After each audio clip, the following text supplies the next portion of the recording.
Shalom. Call halal Yahweh Shem El Shai.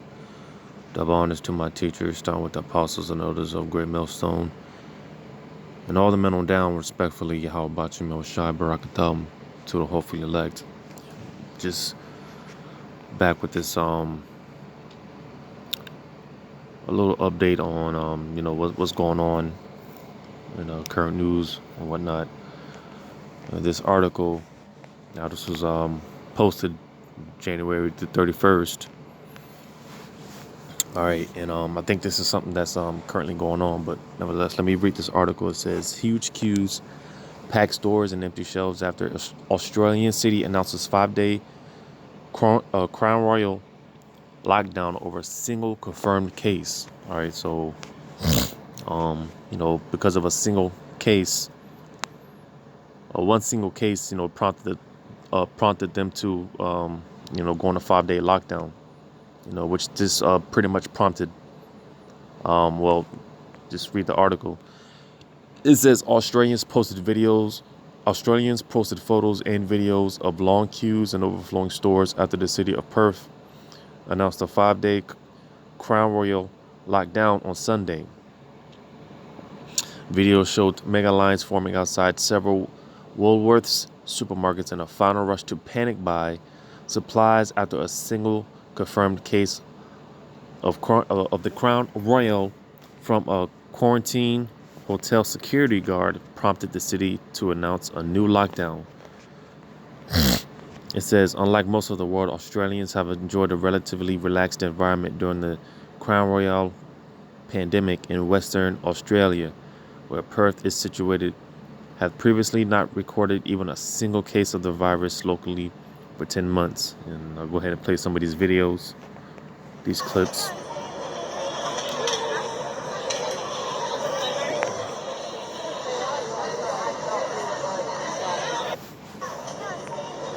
There's long lines, man.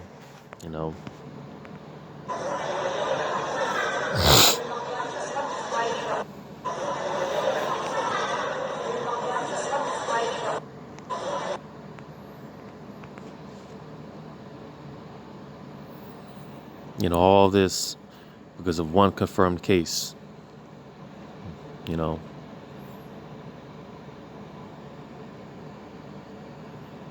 Long lines of people panic buying.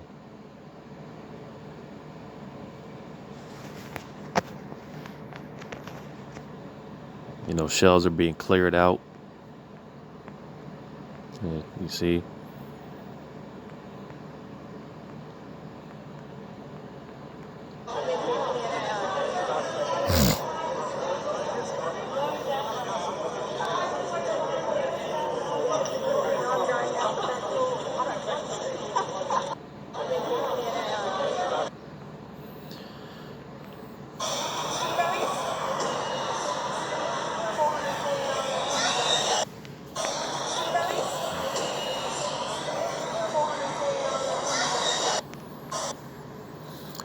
So go on, it says, even items like fresh fruit, milk, and eggs were panic bought off the shelves, despite the fact that supermarkets will remain open. And I read this tweet. It says, 1 p.m., Mark McGowan announced 5-day lockdown. 3 p.m., Woolworths Subbasio shelves are bare. This is seriously, pull your head in. All right, because, people are losing their wits, man. Clearing these shelves out. This one says, still here, the lines are crazy, fresh milk almost gone. And then reading on, it says, the lockdown, which was announced by Western Australian Premier Mark McGowan is in place from Sunday evening until Friday, temporarily forbids restaurants, bars, gyms, schools, and other social venues from opening, limits exercise, allows only essential travel, and enacts mandatory face masks in public. And that kind of sounds similar to what Joe Biden just signed the executive order for face masks for public transportation and things of that nature. Sounds a lot similar. Because like over here, man, I just did a video on it because certain places around the world, other countries, but even here in the States, certain places easing up on the restrictions and whatnot, and I did a video, man, because, looking at that, man, it can get a little discouraging, because being that we want, pretty much all hell to break loose. So, because the sooner these things can happen, the sooner the ushering in of the kingdom. All right. So again, seeing that, with these restrictions being eased and whatnot, it can get discouraging, but nevertheless, because with that being said, like I quoted in the video, that spirit of peace and safety, man, then comes sudden destruction, roughly paraphrasing it, you know. But reading on, it says at a press conference, McGowan said that although for many Western Australians this is going to come as a shock, the state cannot forget how quickly this virus can spread, nor the devastation it can cause, and must deal with the threat very, very quickly and harshly when it arises. The majority of Australian C19 cases have been recorded in and around the city of Melbourne and its state of Victoria, which has had over 20,000 confirmed cases since the start of the pandemic. Western Australia, in comparison, has recorded just 903 cases and 9 deaths. All right, so again, just showing the extreme measures they taken for one confirmed case. All right, 5-day lockdown, and just look at the just look what pursued after it. Shells being cleared out or whatnot. And because stuff like this, man. Being that we're coming into the times of Jacob's trouble. And everything that comes with it. Because with that, man, with the famine, the looming famine, right? The looming economic collapse and the dollar, the collapse of the dollar, right? Inflation, hyperinflation, right? All this stuff, man. More and more of these things are going to intensify. And it's going to lead to, get this at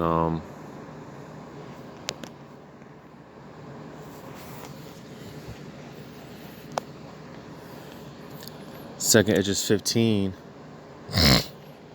because again, well, let me read this. Second Edges 15, and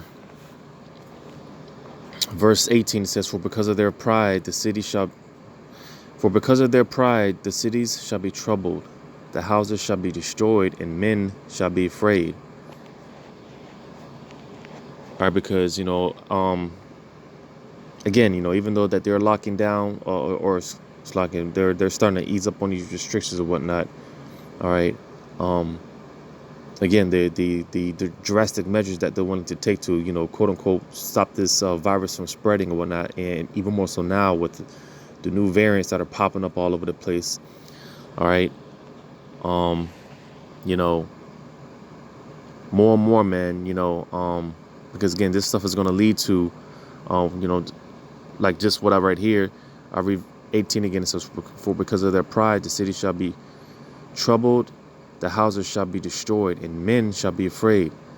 A man shall have no pity upon his neighbor, but shall destroy their houses with the sword and spoil their goods because of the lack of bread and for great tribulation. All right, because there's going to be a lack of resources out here.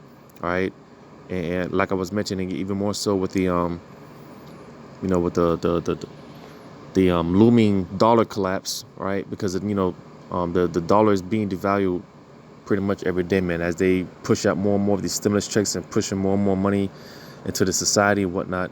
It's devaluing the dollar. And if you notice, certain places like with gas is starting to go up, because as the dollar is being devalued, man, it's gonna cause like this I forgot the term for it, but basically, I forgot the term for it, but basically,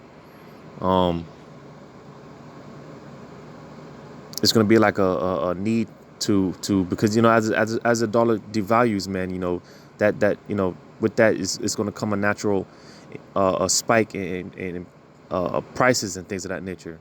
All right, like the example I use, like with gas, like in my area, I'm noticing gas is starting to go up, man, and it's starting to get a little more expensive and whatnot. As well as certain food markets and whatnot, go grocery shopping and whatnot. Certain foods and supplies and things of that nature. The price and stuff it's spiking. All right, you know, and again, even with that, because again, as the value devalues more and more, you're gonna have more and more spikes in prices and things of that nature. All right, just basic necessities, and this is what's gonna cause people to, especially once they come back with these, when they come back with more, because I'm still trying to figure out, just looking out concerning these them easing up on these lockdowns and restrictions and regulations and whatnot. I'm still trying to put the pieces together on why they could be doing that. Because I mean, like I always say, man, this can play out in a number of ways. It's just a matter of waiting and seeing. But because again, them easing up with these restrictions and whatnot. I mean, they can easily just because just like that, like what the example out there in Australia, what's going on out there, one confirmed case, and it caused all this mayhem, basically, and panic shopping, right? And I mean, you can just imagine, like, again, once they start with the raising the let me play this real quick. I wasn't gonna play it, but because I was watching this video dealing with this inflation, because this is just a small example. Compared to the grand scheme of things, this is just a little example. Let me play this video real quick. Melanie Igby is visiting her local market to pick up vegetables for her struggling restaurant. I want cucumber. When it opened a year ago, she was welcoming 50 people a day in Nigeria's megacity Lagos. Fear of coronavirus has driven most diners away. But Igby believes inflation rather than the pandemic may kill her business. This has really crippled us in the last 1 year, and then the prices of food have just skyrocketed. The quality of so you see, prices of food is going up. Price of living is going up, but everything's going up. That would normally plate for our customers, we've had to reduce this. The price of basic ingredients has risen sharply since Café de Elon opened in January 2020, just weeks before Nigeria's first known coronavirus case was diagnosed in Lagos. Food inflation stood at 19.56% last month, after rising for 16 months straight. She says she resisted increasing the price of dishes to retain customers, who now mainly use the restaurant's takeaway service. Nigeria is in its second recession in 4 years, triggered by an oil price crash that hammered state revenues and weakened the local currency. That has made imports more expensive, spurring on inflation. So you hear that? I'm going to rerun that, play that back. The price of dishes to retain customers, who now mainly use the restaurant's takeaway service. Nigeria is in its second recession in 4 years, triggered by an oil price crash that hammered state revenues and weakened the local currency. That has made imports more expensive, spurring on inflation. Imports being more expensive, right? Restaurants and wholesale vendors are feeling the impact. Tina Sher, head chef at Zulini restaurant in Lagos, blames Nigeria's border closures for cutting off access to cheap imports. Most of our produce are not really made locally, and then the ones that are made locally, which is at the middle belt, there were lots of killings and fightings there, so price really spiked. So we're talking like more than 100% differential. The closures began in August 2019 to combat smuggling and continued until December 2020 to prevent the novel coronavirus spreading. The borders reopened last month, but prices remain high, hitting. So you hear that? All right. because again, everything's pretty much being blamed on this virus that's going on, right? And like I said, even more so with these new variants that are popping up in different places, right? Which is, it's going to prompt them to, again, because don't let the easing up of these restrictions fool you, man. Eventually, this place will get shut back down. This is going to prompt more border closures and things of that nature. State revenues are going to be affected, causing, a spike in prices, a spike in prices and whatnot. Things are going to get more expensive, right? Um, and because eventually, man, again, being that the dollar will collapse, and you know, because said this before, man. Eventually, man, don't be surprised, man, if you go to the store, man, and um, you're paying damn $50, $100 for a gallon of milk. Don't be surprised. You know, but nevertheless, all right, because tying into prophecy, going back to prophecy, all right, this is what's going to lead to, you know, um, um, like the scriptures that I read, the lack of bread and tribulation, all right, and this is what's going to cause, um, all type of uproars and seditions, like, going back to Second Esdras 15, but let me get this in Second Esdras 16. Matter of fact, it says something here. I'll read it again. Second Esdras 15 and 19 again. It says, "A man shall have no pity upon his neighbor, but shall destroy their houses with the sword and spoil their goods." All right, taking what the next man's got. All right, robbing the next man and his family for what they got, because that's how bad it's going to be. Reading on, it says, "Because of the lack of bread and for great tribulation," because the times that we're coming into, man, it's going to be tough. It's going to get real hard. Trying to acquire for basic necessities, man. So yeah, that was it on that. Let me get Second Esdras 16.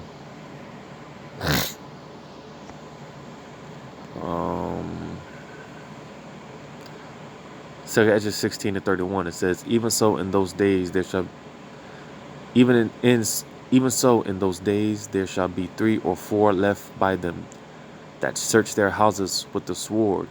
So you see, because again, the times that we're coming into, like in these movies that they show, these post-apocalyptic movies, like The Road, right? When you have bands of people traveling together and whatnot, traveling from house to house, all right, spoiling, um, people's goods or whatnot, I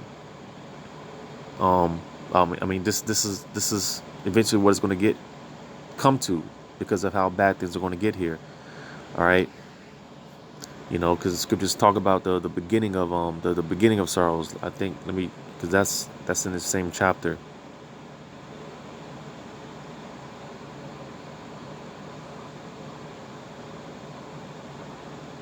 Second Esdras 16-18, it says, "The beginning of sorrows and great mournings, the beginning of famine and great death, the beginning of wars, and the power shall stand in fear. The beginning of evils, what shall I do when these evils shall come?" All right, because best believe, man, these things are coming. And we're already in the beginning of this thing. All right, there's certain places that are pretty much experiencing different levels of famine that they're not really reporting on in the mainstream media. Like when you hear about the food banks and stuff like that, some of these food banks are running out of supplies or whatnot. All right, because, like, don't be surprised, man. Later on down the line in the future, when in one of these food banks, man, and all hell breaks loose. Because let's say they have 1,000 people lined up to get these supplies or whatnot, and they only have enough supplies for 300 people. You just use your imagination to play that out in your mind to see. You can just imagine how that's going to play out. 1,000 people, and they only have supplies for 300 people. All right, that's going to cause all type of chaos. And like the previous precepts that I read, all right, people spoiling other people for the good, and taking from the next man what he's got, robbing the next man and for what they got, men, women, and children. It doesn't matter, because the times that we're coming into, man, it's going to be, people are going to become heartless. All right, these people are going to revert to a beast-like state of mind. Just regulating on no type of morality, no type of discipline, or no nothing. They're just going to purely go off instinct. And this is what we're coming into, man. Um, get this. This will be the last one. I'm paying attention to make this long. But just to put that out there, because all this took place because of one supposedly one confirmed case, uh, and prompted a 5-day lockdown, and that prompted people to panic buy and whatnot. All right, but just imagine, all right, when because again, them easing up with restrictions here in the States, man. All right, and what's to say that there's going to be a spike in all these cases or whatnot, and just prompt them to go back on lockdown. And on top of that, you're gonna have inflation, super or hyperinflation, right? And food prices and things of that nature are gonna go down. On top of having lockdowns, food trucks coming in, no supplies coming in. All right, which is because a lot of these stores, man, they only have enough supplies for a certain amount of days, no more than a week, I would say, right? So, again, because going back to what took place out there in Australia, all right, they were clearing them places out, all right. 1 p.m. they got the notification that they're going on shutdown. 3 p.m. shelves were being cleared, So just imagine. But let me get this. Jeremiah 6:11. It says, Therefore I am full of the fury of Yahweh. I am weary with holding in. I will pour it out upon the children abroad, and upon the assembly of young men together. For even the husband with the wife shall be taken, the aged with him that is full of days. So you see, because no one is exempt unless you're of the elect. All right, no one's going to be exempt from the judgment, because all this time Yahweh Shemel Shai has been seeing all this wickedness that's going on, and he's tired of it. All right, and now we're coming into the times the Lord's going to start executing judgment. Rightfully so, man. But verse 12, it says, And their houses shall be turned unto others, with their fields and wives together. For I will stretch out my hand upon the inhabitants of the land, save Yahweh. So you see, all right, houses are going to be, turned inside out, upside down, man. You're going to have people looking for resources, man. And, you could fall victim to this, man. Some random people coming into your home and taking what you got, possibly kidnapping your wife and your children or whatnot. All right, this is what this stuff is going to lead to. All right, because best believe it, with more lockdowns, more shutdowns and whatnot, this is what this is going to lead to. All right, them cutting off the supplies coming into these local markets and whatnot. All right, and with inflation and hyperinflation on the rise. All right, it's just a matter of time, man. Before all these things, it comes to intuition. And I've been watching a lot of these economists, all right, because like I said, with them pushing out more money with all these stimulus checks and whatnot, well, let me not jump the gun, because like I said, I've been watching a lot of these guys, and they're explaining the pending collapse of this dollar and whatnot, and like I was talking about inflation and hyperinflation, what these things can lead to and stuff like that, so because I once I get built up in it enough, Lord, as well, I'll probably start doing videos on it. But again, one way or the other, man, these things, man, they're gonna come to pass, man. And believe that through faith, because that's what that's what the prophecy states. That's what the scriptures talk about. These things coming to pass. All right, like I said, the beginning of sorrows. So just a little quick update of what's going on. Because again, stuff like this, man. Like I often say, a lot of stuff that playing out in other countries and whatnot. You know, a lot of that America, like I said before, man, the Lord always saves the best for last. All right, and this stuff, you know, slowly but surely, man, it's gonna make its way here to America, coming to America. All right, on a mass scale. You know, so I just wanted to put that out there. Hopefully, it was edifying. Once again, I'm gonna give all credit to Yahweh Shemel Shai, double honor to the apostles and elders of Great Millstone. And until next time, Lord's will, let's say Shalom.